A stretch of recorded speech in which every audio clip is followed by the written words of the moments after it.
The night sky shimmered with a cold silver light. The grand castle of Eloria stood silent and imposing, its tall towers lost in a creeping mist. The entire kingdom was asleep, tucked away in their beds.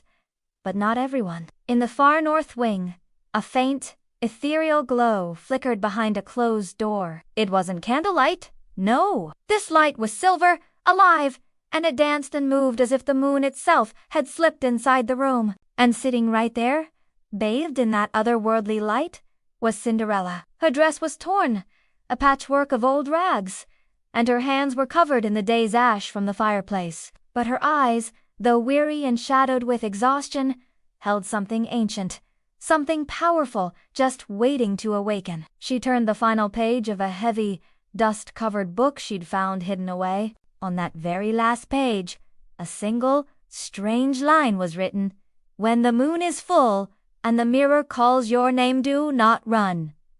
Watch. Cinderella froze. Her breath caught in her throat. Her gaze slowly shifted toward the ornate, silver-framed mirror in front of her. It was the only thing of value she owned. The last gift her mother had given her before she passed away. Her mother's final words echoed in her memory, a soft, loving whisper. "This mirror will protect you, my love, when the world turns against you." But tonight was different. Tonight, the mirror began to glow with that same pulsing, silver light. Its smooth surface rippled like water after a stone is tossed in, and from within its shimmering depths, the faint image of a woman began to form. A woman who looked exactly like Cinderella. Then, a voice soft, echoing, and full of a love she hadn't felt in years spoke to her. "My child, it's time." Cinderella's voice was barely a whisper, trembling with disbelief and a desperate hope.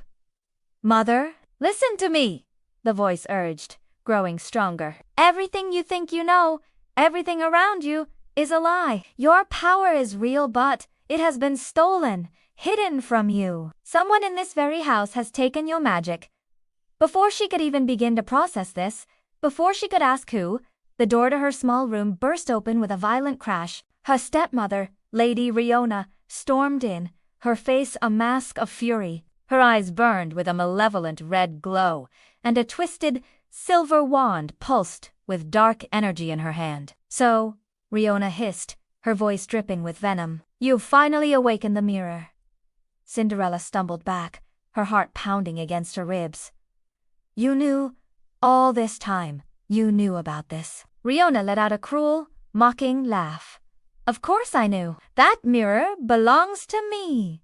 It was mine by right." The horrifying realization dawned on Cinderella, and her voice broke with a fresh wave of pain. You killed my mother, didn't you?"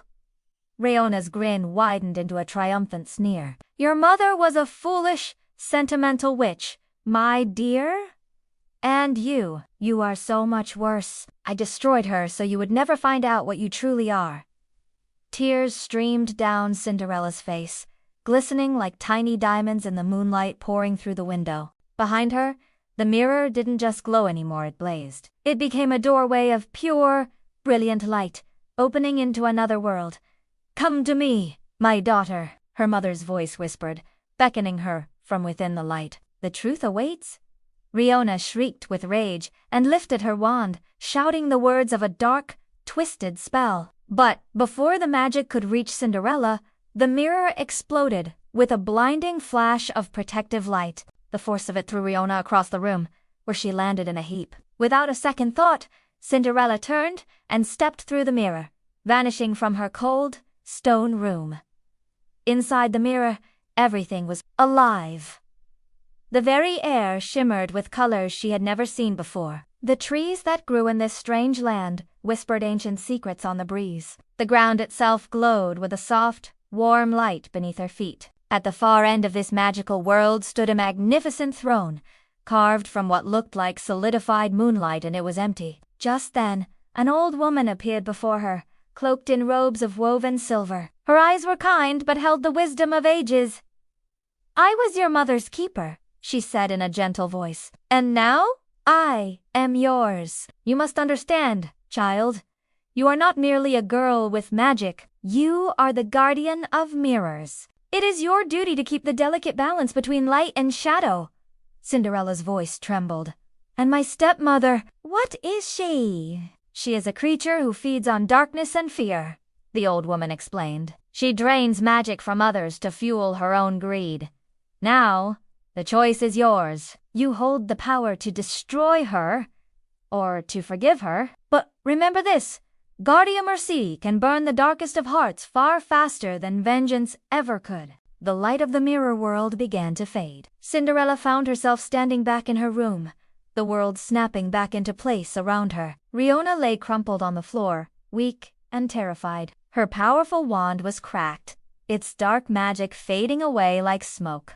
Please, she begged, her voice now a pathetic whimper. Forgive me. Cinderella looked down at the woman who had caused her so much pain, and tears filled her eyes. Not of sadness, but of understanding. You took my mother's magic, she said, her voice clear and strong. But you will never take my heart.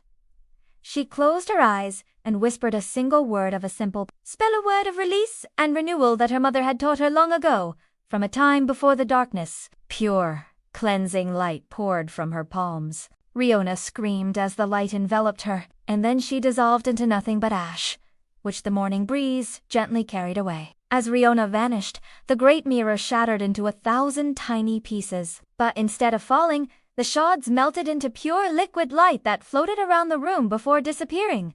Morning came, bright and clear. The castle felt different, alive again, filled with warmth and song. The prince, Adrian, who had only ever seen her in servant's clothes, found Cinderella standing in the courtyard beneath a beautiful silver-leaf tree that had been there the day before.